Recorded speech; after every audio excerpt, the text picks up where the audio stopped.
Welcome to StereoTyped on TPOK Radio with your host, Antisocial.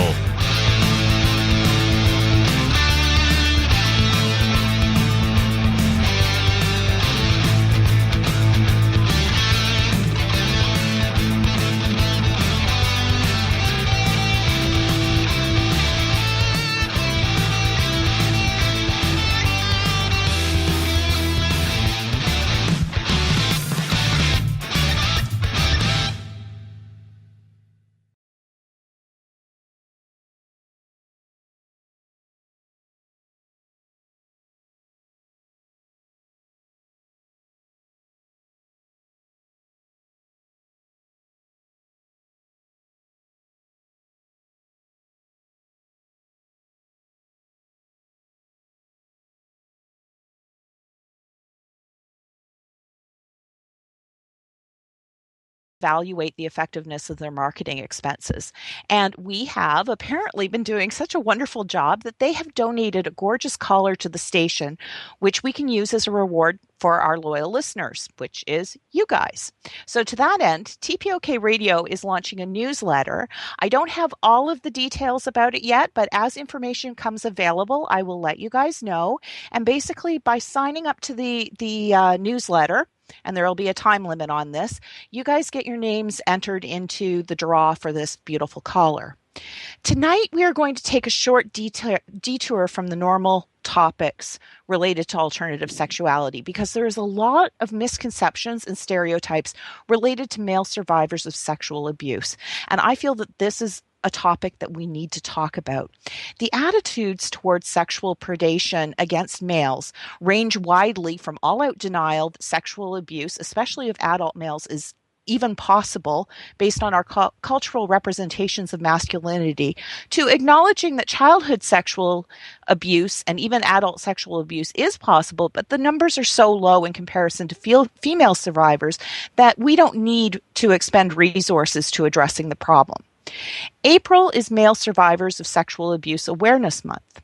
So let's do our best to raise awareness and challenge the stereotypes surrounding this important topic.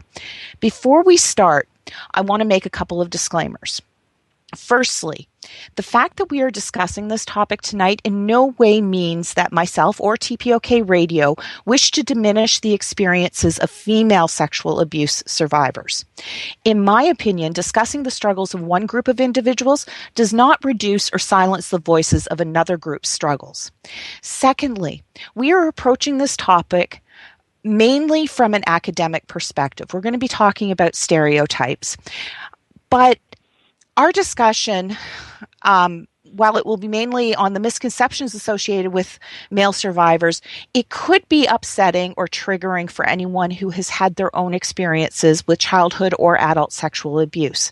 So I want to remind everyone that on episode 5, I had Dr. Laura Coleman on, and we were talking about how to heal when someone you know is accused of sexual crimes against another person.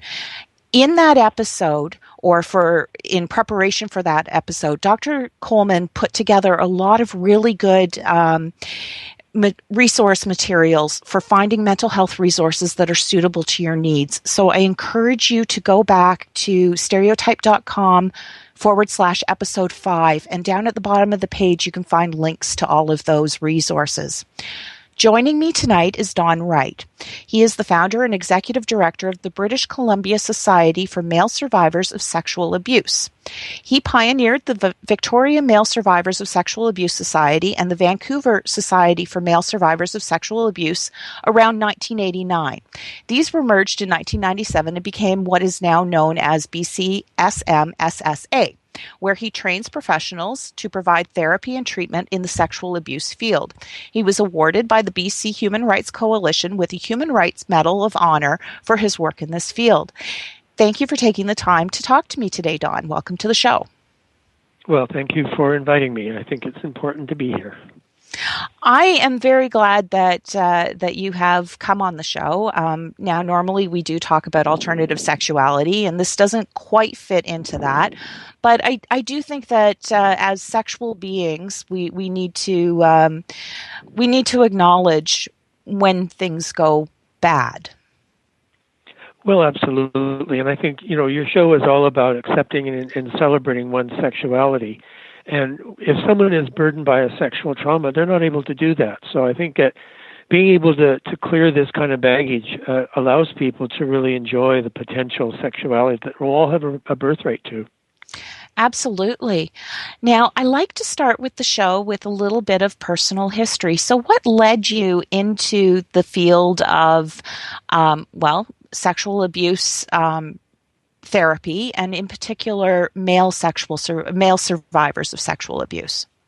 Yeah, it's an interesting little segue or side story.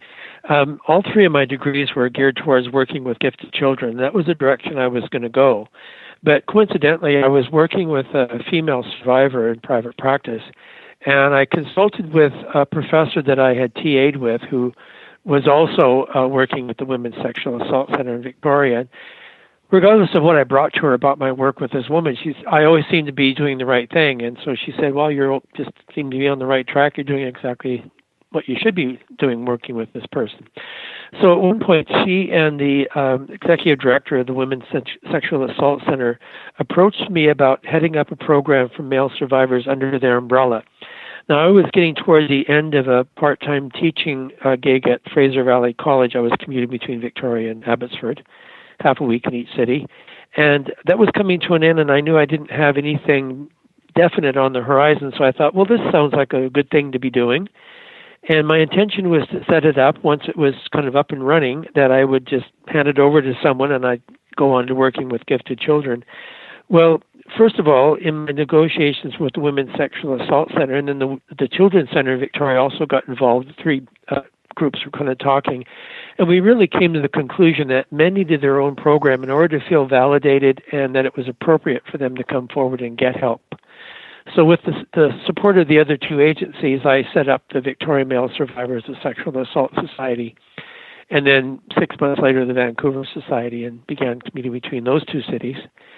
And, the more I got involved in it, the more committed I felt, and here I am 28 years later, still doing it, and years past potential retirement, and I can't imagine doing anything else until I actually am able to retire.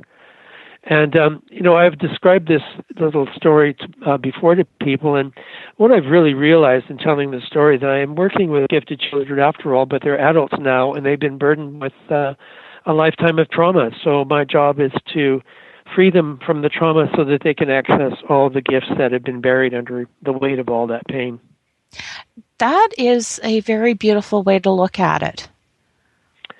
Well, that's how I see it, and I think a really important part of therapy is to celebrate the person emerging from whatever burden they've been carrying. And I think some therapists maybe stop at that point. We've sorted out the trauma and it's kind of behind you now, and it's been nice working with you. But if you don't reinforce those positive gains and that new self-perception, it's so easy to slip back into old patterns. So to me, celebrating the creativity and the potential is a very valuable part of therapy.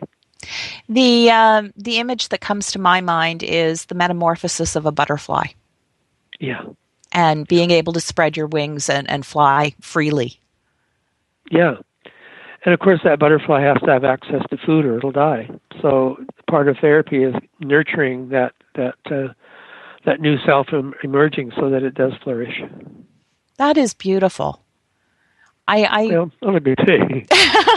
It almost sounds romantic, which is, for such a horrible topic.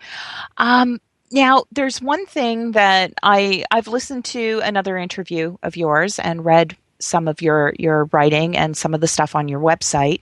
And there is a term that came up, and I think that it would be good for us to, I guess, maybe discuss it a little bit. Sexuality abuse. What is that? Okay, yeah.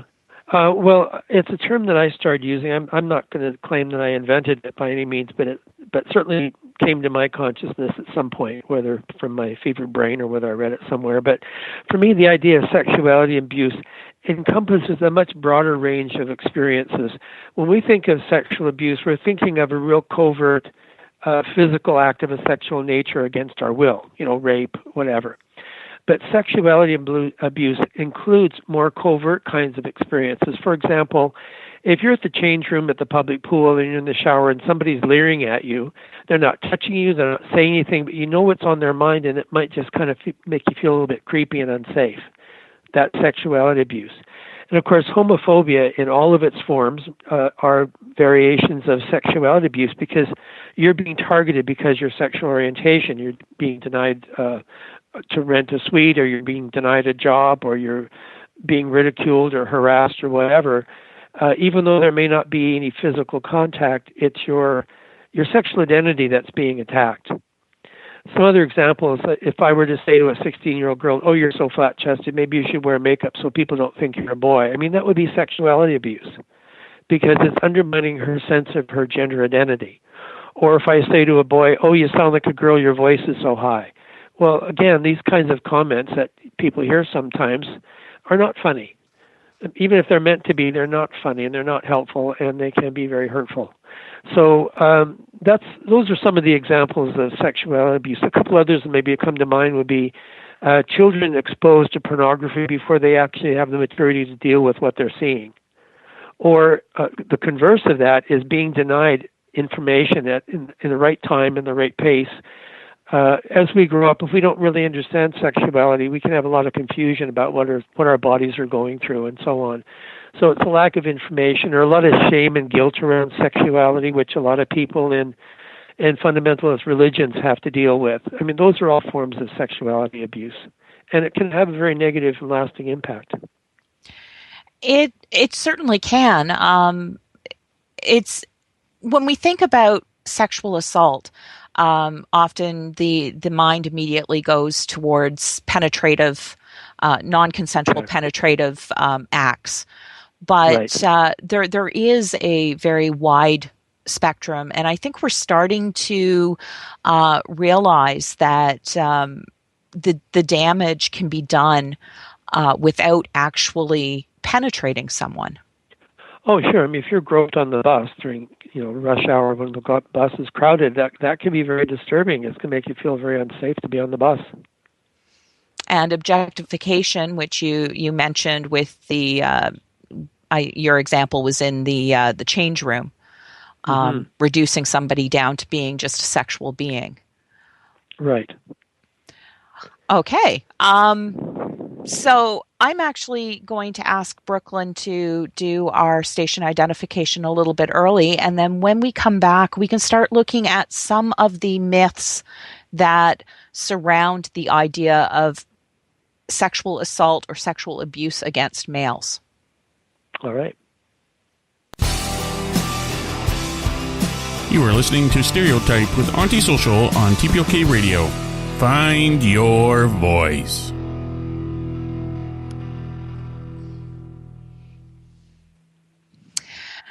So I was doing some research, and one of the sites that came up, and I know that you have mentioned it before, is 1in6.org. Right.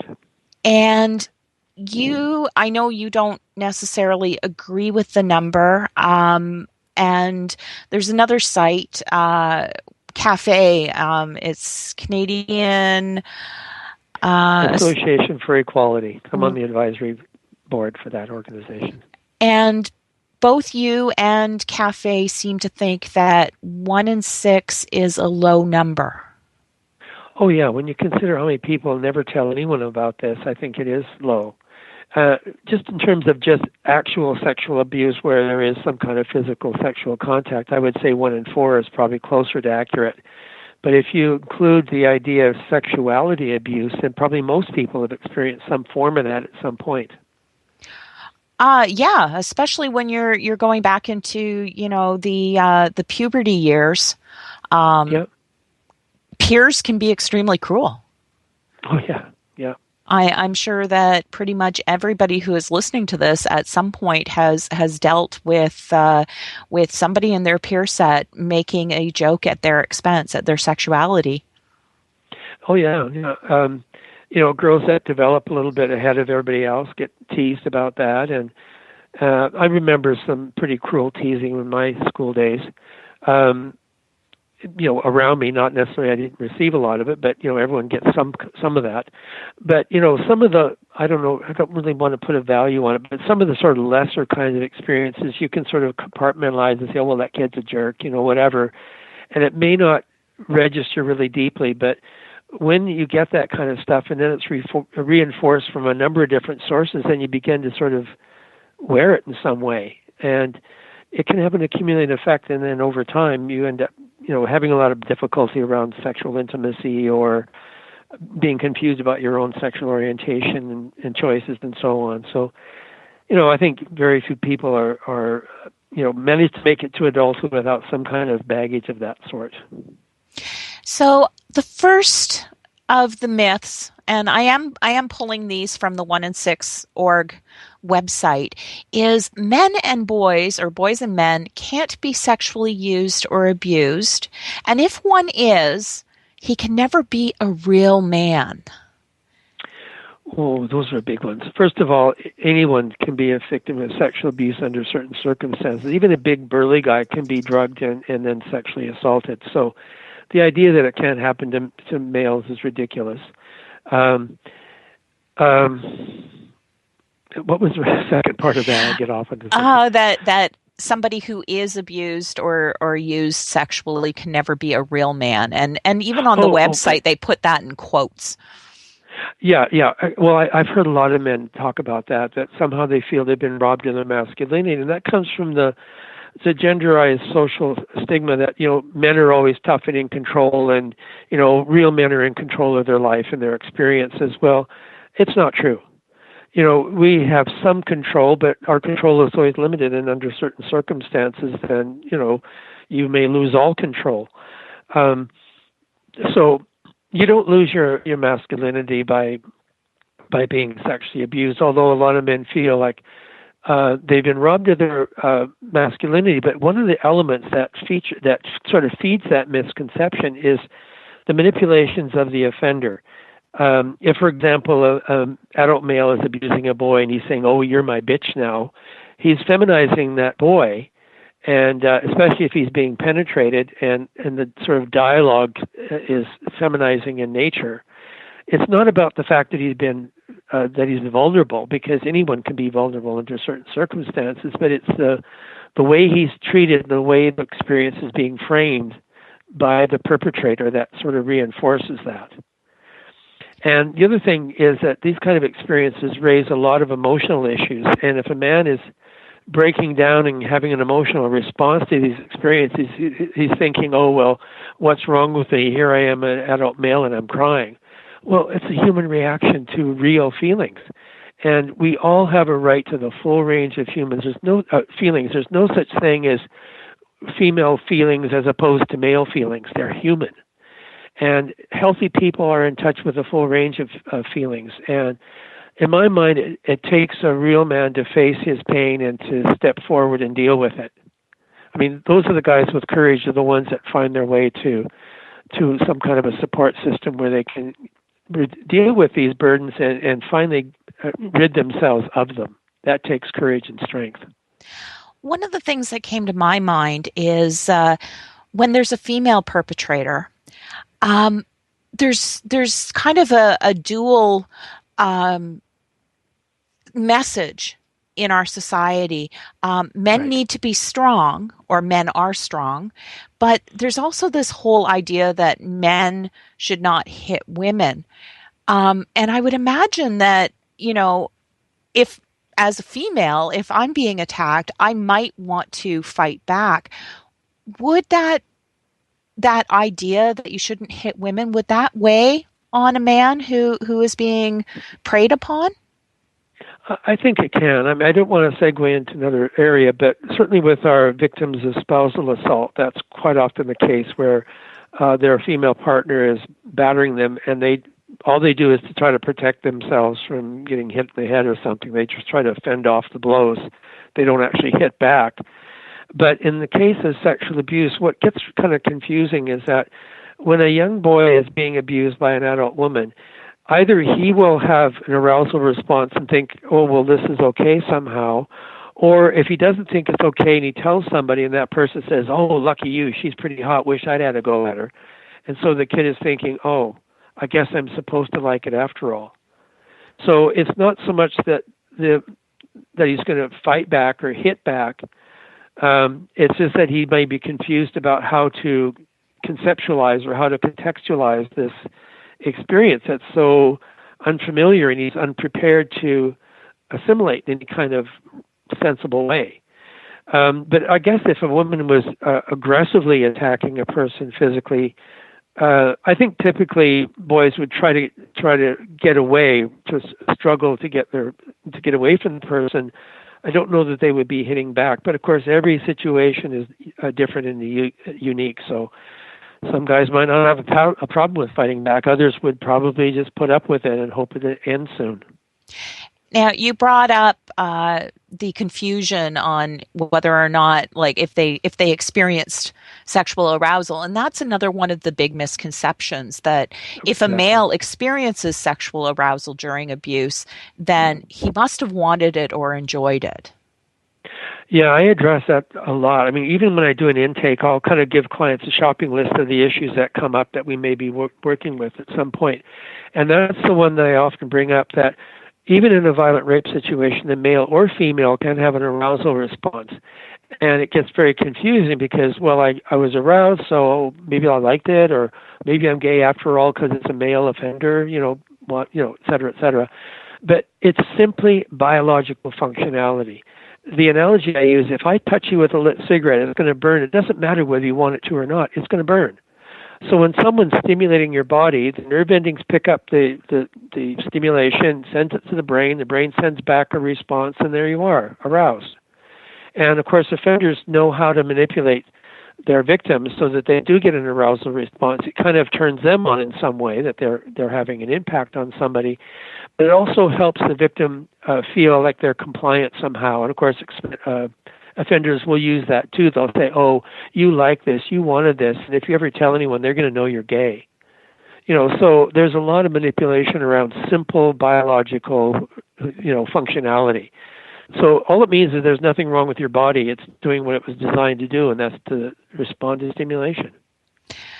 And it definitely points out the manipulative nature, how easily somebody can use that automatic response to, absolutely. Trick somebody into believing that they were complicit or that they were asking for it. Mm-hmm. Absolutely. Now, the next one on my list is, I think, a loaded one. Sexual abuse is less harmful to boys than girls. Not true. It's equally harmful. And the differences are not along gender lines, but it differs from one individual to the next. I've had clients that have had pretty severe abuse over a prolonged period of time, and they actually are doing fairly well. Like somehow they've got a resilience, or maybe they had some part of their life was healthy, and so they were able to sort of compare the way they're treated by the offender as opposed to how they're treated by somebody who's healthy and nurturing. And then there are other people that have had a relatively minor, it's not a value judge, but it's like it was a one-time thing and it may not involve penetration. But they could have been so devastated by that experience that I had a client whose abuse was less than what some of my other clients experienced, and he'd been on medication most of his life to deal with the depression and anxiety and everything else. Whereas another man that was probably raped once a week by his stepfather for about 10 years was not on medication and was actually pursuing career development pursuing a couple of different directions while I knew him. So it really is, the difference is really along individual lines. It has to do with their resilience, their ability to process their own emotional life, maybe having support by someone, whether it be a best friend, family member, school counselor, or teacher that they can run things by. But certainly boys are just as devastated by sexual abuse as girls are. Well, it's a breach of trust. Yep. I'm going to say that it's a breach of trust when it's somebody who is close to you. Just out of, if you have the statistics available, what are the numbers when it comes to a known somebody who's known to you versus the stranger danger? Right. Well, I did sort of a pencil and paper assessment of that at one point. We haven't run a formal research project. We've tried to a few times, but from what I'm seeing was I sort of laid out a whole bunch of intake forms and sort of did a pencil and paper count. The most common offenders were fathers, followed by mothers, followed by stepfathers, followed by stepmothers, followed then by older siblings and other family members living either with or in close proximity to the family. And then it would go to other people that are in the child's life on a fairly regular basis, like babysitters, coaches, priests, nuns, scout leaders, teachers, that kind of thing. And the least common offenders were strangers, which we're looking out for strangers. Don't talk to strangers, which good advice, absolutely, but they're actually the least common offenders of the lot. I often look at consent violations in general as being, well, the most devastating part to me isn't the physical intrusion, the encroachment of space or anything like that. It really is the breach of trust and being able to trust someone again. Oh, it's so true, and the closer that person is to you, the more pervasive the distrust is, because the thinking is, if I can't trust my parents to not violate me and hurt me, how can I trust strangers in the world at large? If you were lucky enough to have a nurturing parent, or maybe both nurturing parents, and you were abused by a coach or something, you can kind of compare the two. You can say, the way I'm treated at home feels a lot more comfortable, it's more validating, it's safer, as opposed to how this other person is treating me. But if it's in the home, there's no escape. There's nothing else except the abuse. And so every moment of your life that you're awake, then, mom, dad, whomever can come in and abuse you. So where's safety? There isn't any. Yeah. I was fortunate that I didn't grow up in that kind of environment. And I can't imagine, if that's what you're experiencing in your home, how difficult it would be to speak to, another authority figure outside of the home, because, that's kind of what you are taught is the norm, I would think. Absolutely. I think your world paradigm is based on the paradigm that you grow up in. So in other words, the world is an extension of your family dynamics. Before you actually get out there and explore the world and find that it's much more varied than that, but you make assumptions that the bigger world out there is just a bigger version of my home. So if you live in a violent, aggressive home where this kind of stuff is going on, then of course the world is just a bigger version of that. That could be very distressing. Right. And long-lasting. Like I would imagine that may even impact how your entire sexual reality is formed. Oh, absolutely. Yeah. And I often see a link between the nature of the sexual trauma that my clients experience and the way their sexuality has been manifest. And I've got some probably fairly extreme examples that we can share in a moment. Okay. Well, we have a couple of minutes before the break, so if you want to share one, and then maybe we can share another one after. Okay. Well, I won't get into the details, but this man was brutally abused by his mother, and there was pain, and I won't even get into it because it's definitely going to be triggering for some people. But as a result of that, when he was an adult exploring his own sexuality, he had to be caused pain in order to get turned on, and he couldn't have an orgasm unless he was being hurt. He realized at some point, this is not how I want my sexuality to be. This doesn't feel right for me. So he was actually celibate for 10 years while he tried to sort of come to terms with this. So then he was in therapy with me, and towards the end of therapy, he met a woman. He explained to her a little bit about his history without too much detail and said, I want to take this really slow. And she said, that's fine. I'm in this for the long haul too, so whatever pace you need. When they finally were sexually intimate, it was loving and sensuous and tender, and there was no pain involved. And he said, wow, finally, this was the sexuality that I was entitled to in the first place. All the other stuff was abuse reactive.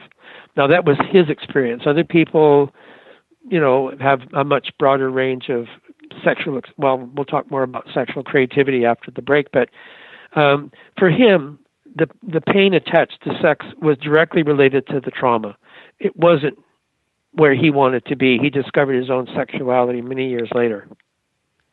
I'm glad that he had somebody like you who could help him discover that. We are going to pause for a break, and when we come back, Dawn and I will continue talking about some of the experiences of male survivors. This TPOK radio show is brought to you by the Church of Sunvention. You can find the Church of Sunvention in Stratford, Ontario, or online at thechurchofsunvention.com. If you love sex, kink, and everything in between, you need to check out the Church of Sunvention. Go to thechurchofsunvention.com and put in your TPOK10 code to get 10% off. In 2013, a motivated Brooklyn decided to start a podcast despite what other kinksters said. She then promptly began interviewing people to tell their history to the kinky community. Today, still motivated and wanted by the kink community, she started TPOK Radio. If you have a problem, if no one else can help, and you can find time to listen, maybe you can learn from the TPOK team.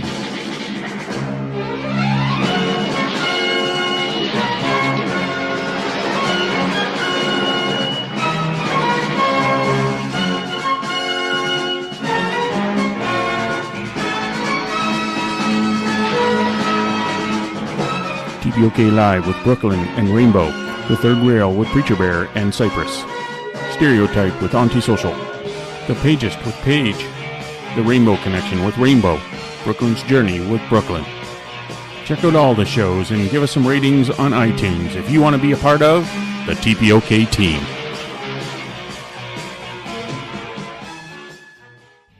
After a successful first year, we had to ask what's next here on TPOK Radio. The next step in our evolution is to take all of our content and stream it 24 hours a day. With close to 600 episodes available to stream, we have a great asset to share with the kink world. This content will allow people to stream the episodes and not have to worry about downloading them to their devices. We will continue to do live shows and add new and exciting content each and every week. Our goal is to have 10 shows by the end of 2017, which will increase our content by that much more. This is where you come in. We have started a GoFundMe campaign. We are hoping to get our hosting costs covered so we can purchase some better equipment for our hosts and allow us to reach more advertisers and grow the station without the worry of covering the costs. Your pledges will help the good people that volunteer their time to hone their craft and to increase the quality of their shows. Who knows, with enough support, they may be able to make a few bucks on the side to help them out. By helping us out, you get some great content and entertainment, and we get to continue doing what we love. It's a win-win situation. So how about it? Help us out? If you would like to donate $1 or $2 or even more, please go to www.gofundme.com/TPOK-radio.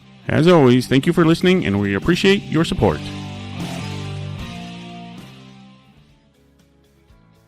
In order to feel safe in this lifestyle and have good, healthy play, you need to learn how to negotiate. Sometimes this is not the easiest thing to do, so why not have a tool that will help you with that?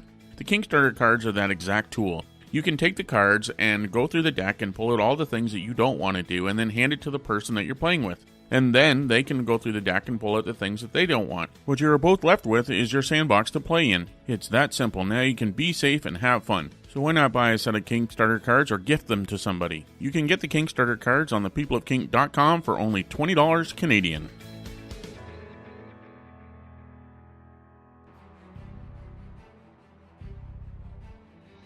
Darkside Magazine is a new online digital magazine aimed at BDSM and fetish lovers around the world. Inside the magazine, you will discover interviews with people in the scene and some fun and informative editorials. You will find our style tasteful, erotic, mostly suggestive, and presented in a modern, easy-to-use design. The magazine is produced bi-monthly. If you'd like some more information, please go to darksidemag.net. Welcome back. You're listening to StereoTyped on TPOK Radio, brought to you by the Church of Sunvention.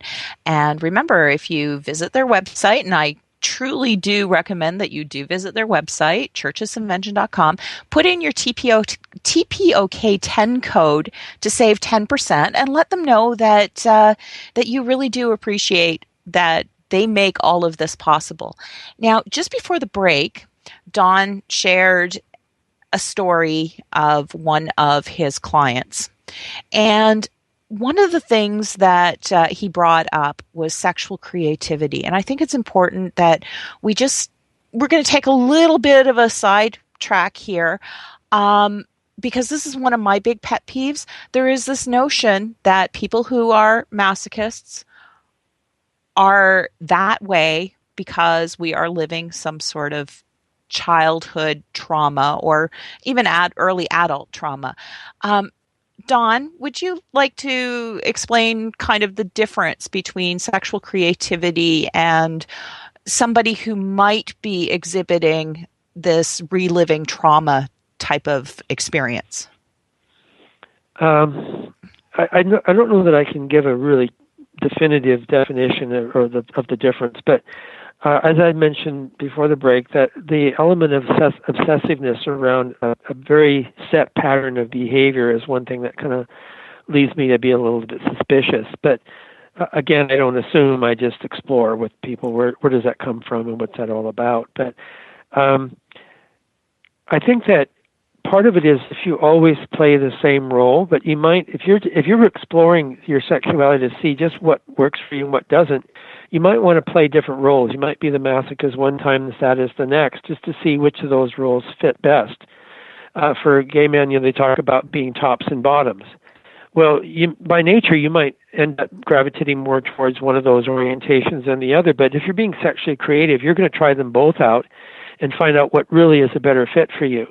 But if you're acting out, some unresolved, issue of being abused by your dad, then you might stick to a role and just keep playing it out over and over again. But if it's a subconscious process, and if it is an attempt to resolve something, it's not going to be very effective because it's all happening on a subconscious level.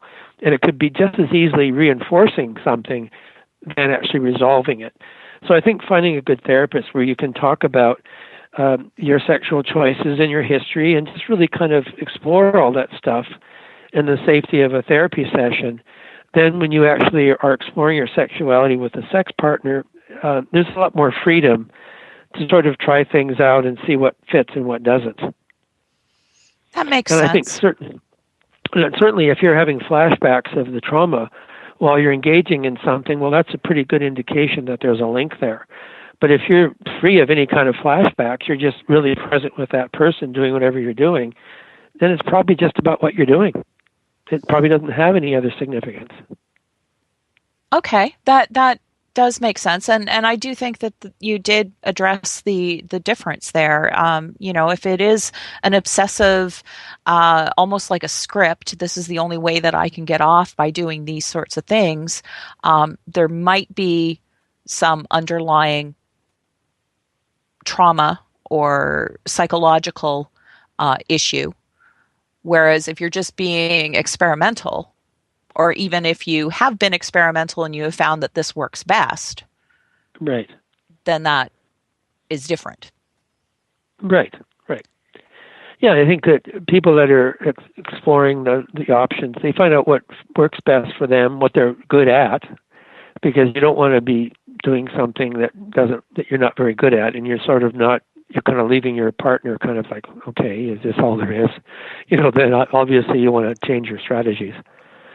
So I think creative people find out what works best for them and what really works well for their partners.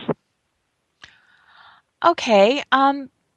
If we could just change direction a little bit, let's talk about perpetrators a little bit. One of the misconceptions, again from 1in6.org, is that most men who sexually abuse boys are gay men. Absolutely not true, because gay men don't abuse children. They go after other men. Now, I mean, certainly there are gay men that are capable of being perpetrators, but they're going to be assaulting other adult men by drugging them or tricking them or being physically forceful. But gay men don't go after children. Pedophiles do. And there's a big difference. And there's also another term, hepophile or something like that, which are adults that are attracted to young teenagers. Yeah, clearly should. Yeah, they're outside they may be post-puberty, but they're really still like in 14, 15 years old. I mean, if you're a 60-year-old man going after 15-year-olds, there's something wrong there. Yeah, it's the post-puberty and pre-age of consent. Yeah, exactly.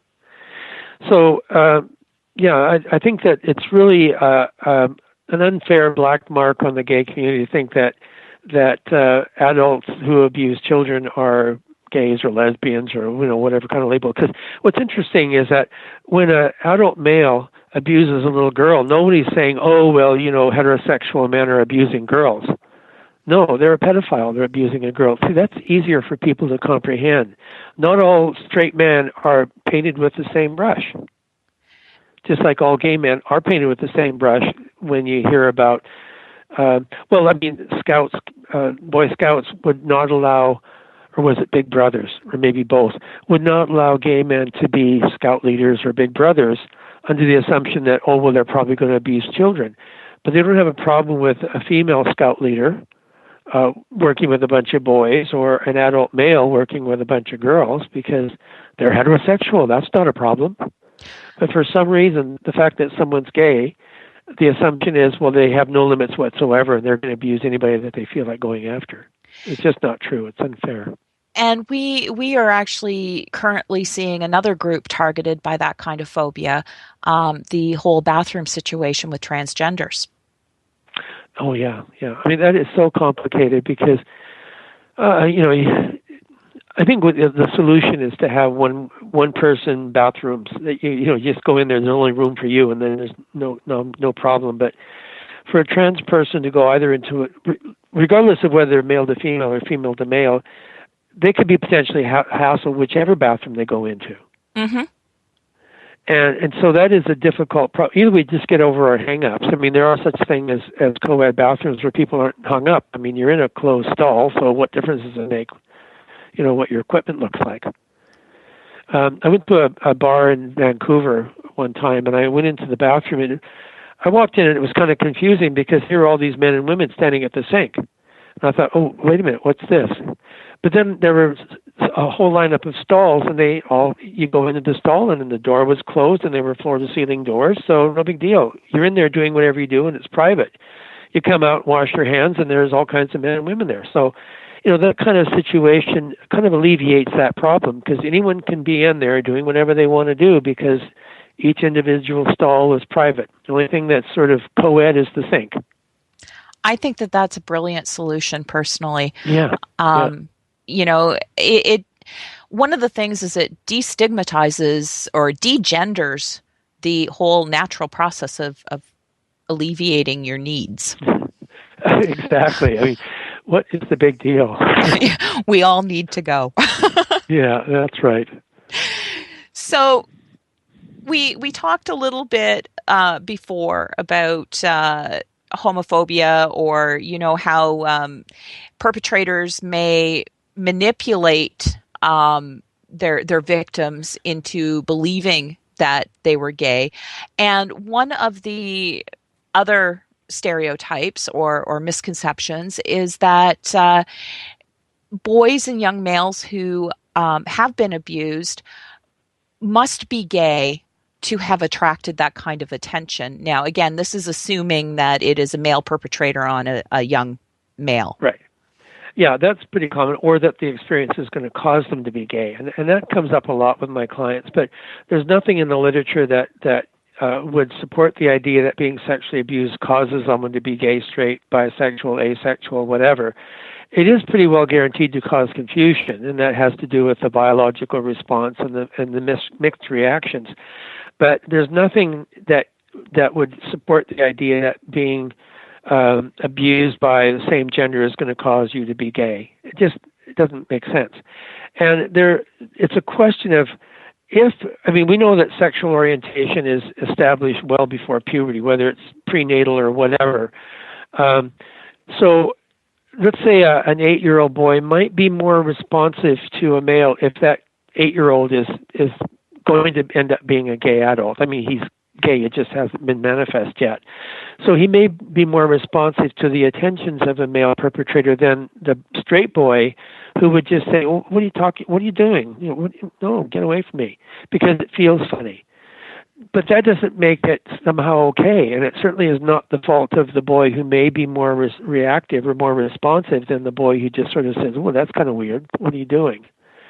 The perpetrator is 100% at fault and responsible. It doesn't matter whether the kid wants it or not. I had a client that he thought he didn't have a right to be in group because he had come home from a sports event, and he was kind of achy. So his stepfather gave him a massage, but during that massage, he crossed the line and it became sexual. Well, it was this a mysterious new experience, and so the next day he went and kind of knocked on the bedroom door and said, "Can you give me a massage again?"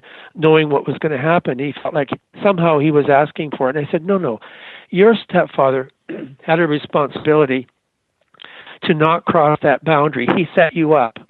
And he exploited your natural curiosity and your natural physiological response to stimulation. There's no way in the world that was your fault. It doesn't matter that you went back and asked for it. You didn't know that it was not supposed to happen. He did, and that puts him in the role of being responsible." We are going to just take a quick station identification break, and we will be right back. You are listening to StereoTyped with Antisocial on TPOK Radio. Find your voice.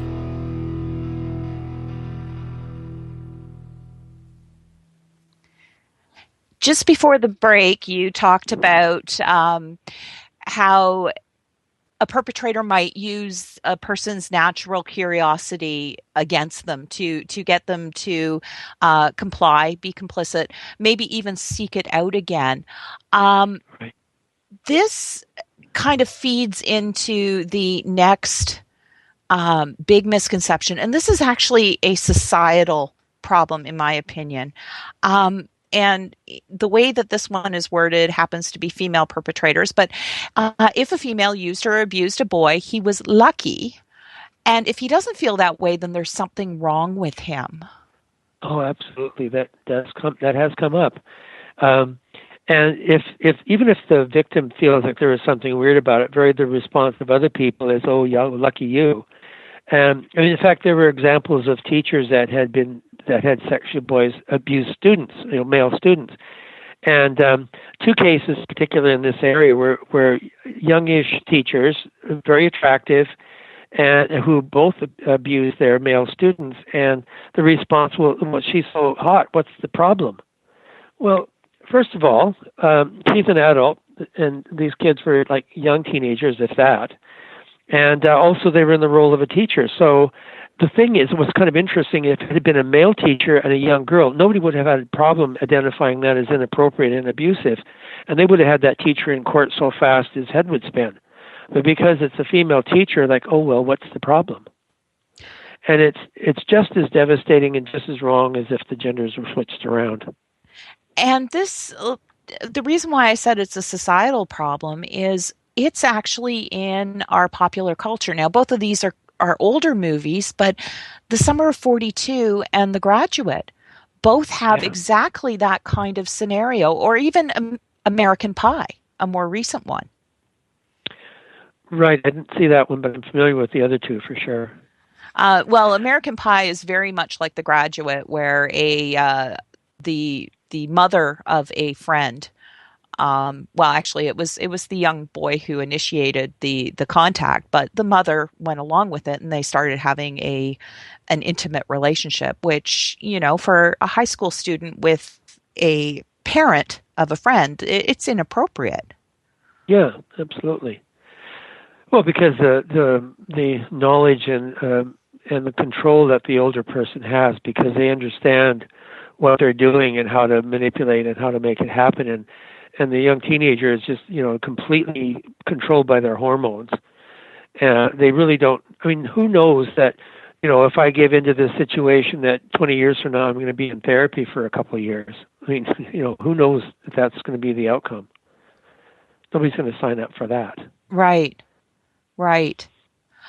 The last of the myths that I have, and we touched on this a little bit earlier when I said that if a child grows up in a home where that is the norm, that might form their view of sexuality. So the last of them is boys who are sexually abused will become abusers themselves.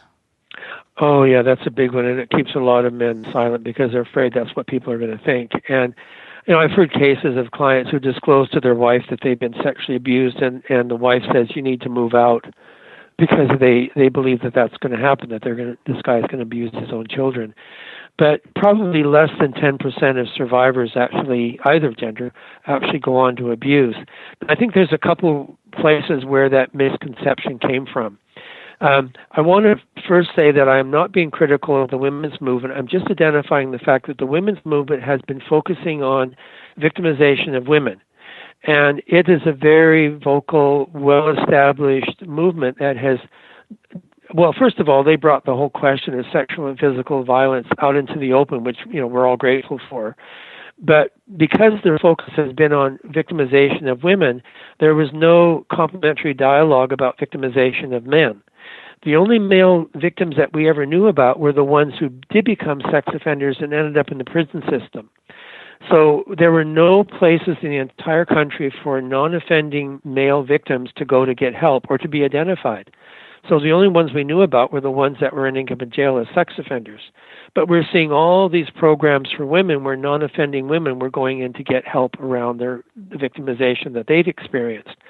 So there was a perceptual imbalance there. I don't think anyone set out to set this up. It was just a product of reality. The women's movement was focusing on women's concerns, quite rightly, just like my agency focuses on men's issues. If I had started this out 50 years ago, then the dialogue might be a little bit different than it is now. But there's only like 3 agencies in the entire country working with male survivors. So across this country, there are hundreds of thousands of male survivors that have nowhere to go to get help and to be visible and to become part of the sort of global understanding of what sexual abuse, the scope and range of sexual abuse. So, my agency was the first to be established in this country. So what about all these other male survivors? A lot of them are in sort of downtown east side with a needle in their arm.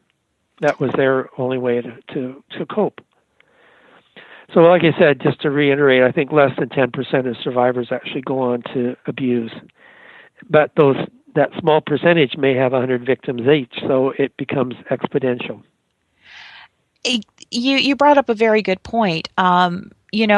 When a female is victimized, we never think that we don't have that automatic thought process that we have to protect our children around her. Right. We support, we comfort. We give her, hopefully we are giving her a voice and resources. What are some of the reasons why men aren't reporting their assaults? Well, all the misconceptions that we've talked about today are certainly a big part of that because they're widely held and reinforced by a lot of the dialogue that you hear out there. But the other reason that men don't report is, where would they report? There's 3 or 4 agencies in the entire country. So is somebody going to travel from northern BC to Vancouver to get help? Probably not, although I did have one man that did. I had another client that drove from 4 hours from Kelowna to Vancouver to attend group therapy. After 2.5 hours of intense therapy, he'd get in his car and drive 4 hours back to Kelowna. That shouldn't happen. If there was a program in every city in this country for male survivors that really validated their experience, we would see much larger numbers of men going out and getting help. But when there's no place to go, what are they going to do? Exactly. Now, you had mentioned before that there are 3 programs. The one in Ontario, there used to be a 4th, and it lost its funding. Yeah, that was the Men's Project in Ottawa. And the Ontario government pulled their funding, and they pretty much had to close down. But the founder and executive director, who I've kept in contact with, he and a couple of his colleagues, they just formed their own professional practice. They've just gone into private practice. But I think that what that means is that their ability to provide service has been reduced, because when you have the funding, the support of a government, the funding support, you can see clients. I mean, we might see a client who pays as little as $5, and here he is spending an hour and a half in therapy with a professional, well-trained, and he pays $5. Where else are you going to get that? Nowhere. And certainly in private practice, you've got to pay probably $120 to get therapy from a therapist that really may not be well-trained to deal with sexual abuse. So when Ottawa got closed down, that left a lot of men in the lurch. When we were forced to close our office in Victoria, some of our former staff started their own organization, but they decided to not provide therapy unless clients could pay a minimum of $50. So what happened to all the men that couldn't pay $50? They're left without services. And there probably are a lot of men who fall into that economic bracket. You alluded to it earlier that some men are over on the east side with a needle in their arm because that's their way of coping with it without the psychotherapy. Exactly. And of course, a lot of our clients, maybe they dropped out of school because they were abused while in grade school and their concentration dropped off and they did really poorly and may not have even graduated or certainly not gone on to college or university. So they kind of stuck doing really casual labor, and if they can't deal with authority, which is quite often the case, then they end up getting into conflict with their supervisor, then end up getting fired. So a lot of our clients have had a really hard time holding down gainful employment. And so if it weren't for this agency, they would not be able to afford therapy. And of course, some of them qualify for compensation, and that's the beauty of our victim services program, is that our victim services workers can help clients explore. If it looks like they may fit the criteria, then they help them get the application forms filled out and get them sent in. And then the compensation program pays for the therapy, which means that, we can see them. And, well, even if the compensation runs out, we've made a commitment and we keep working with them anyway, but at least we can get funding for a while. So Canada-wide, we have these huge holes in the availability of services. Is there some way that we can turn that around?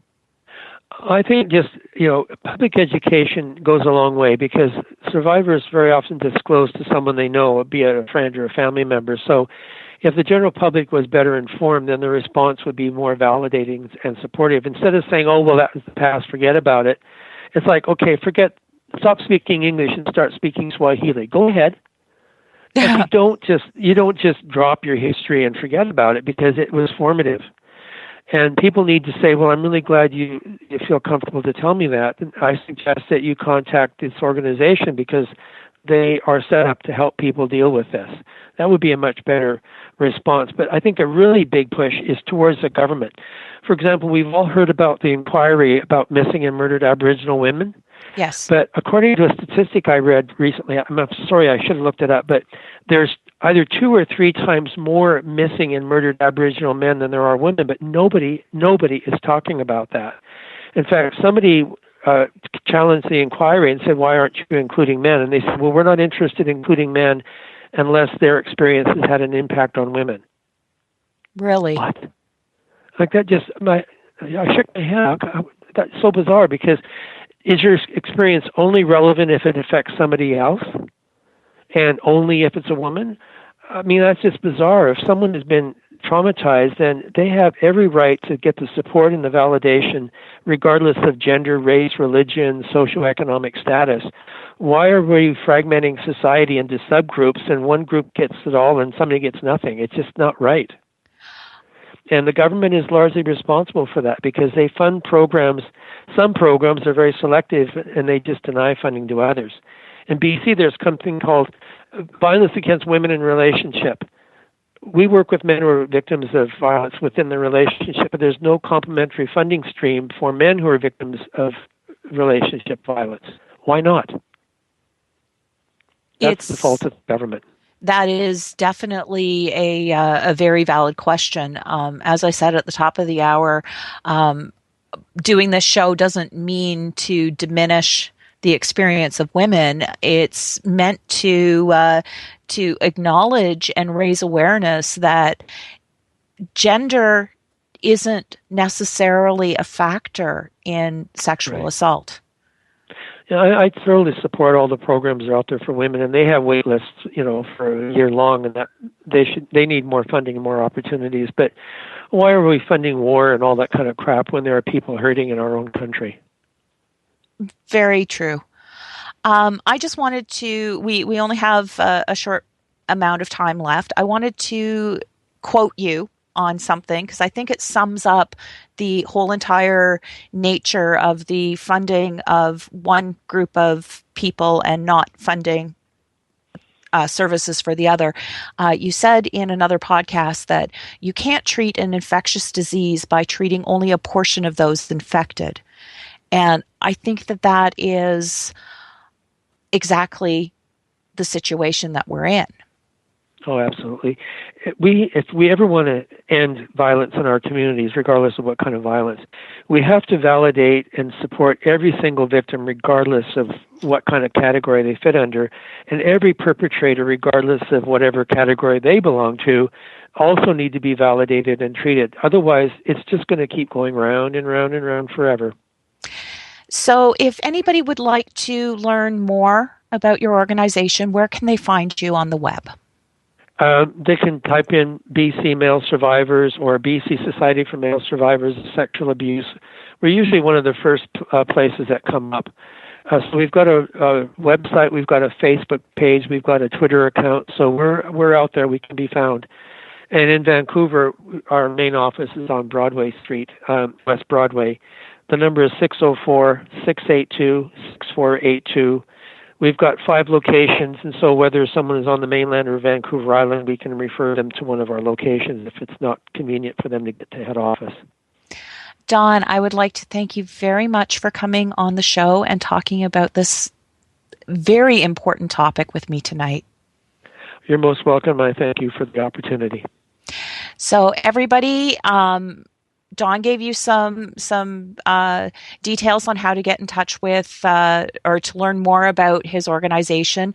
I'd like to remind you that you can go to stereotyped.com/episode 20, and I have those links as well as the 6-in-1 and Cafe, and you can find a lot more information about the struggles of male survivors of sexual assault. Thank you for tuning in, and I will talk to you again in 2 weeks' time, and we will be talking about sexually transmitted infections and diseases. Have a good night, everyone.